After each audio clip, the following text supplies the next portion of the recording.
was impressed with the reality of her movements and authenticity to it that I was thinking there would be. Yep. So do you think the potential exists there, though, to craft it further as an educational solution, or what do you think? Oh, absolutely. Yeah, absolutely. What was your first impressions of experiencing the environment? I think it was fantastic because you were basically zoned right into the environment, and it was really realistic.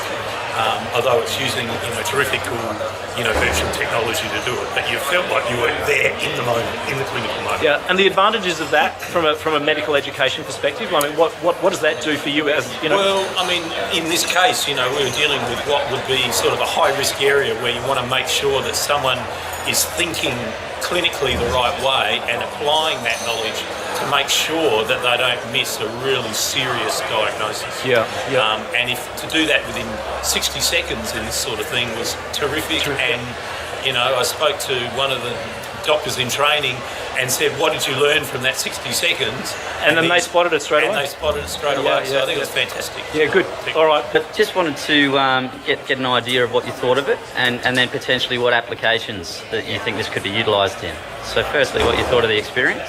I think the experience was really great. What I really liked was the real-time simulation. Yes. So you have got the patient in front of you who is behaving as they would otherwise in a real situation.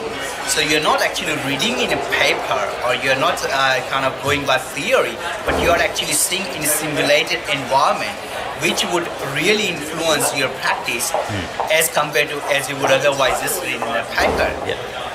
And to answer to your second question, how would this be applicable or how in which area it can be worked on, is again the emergency type of presentation and emergency clinical situations, because we don't see a lot often the real emergencies and we don't get involved in emergency treatment a lot often.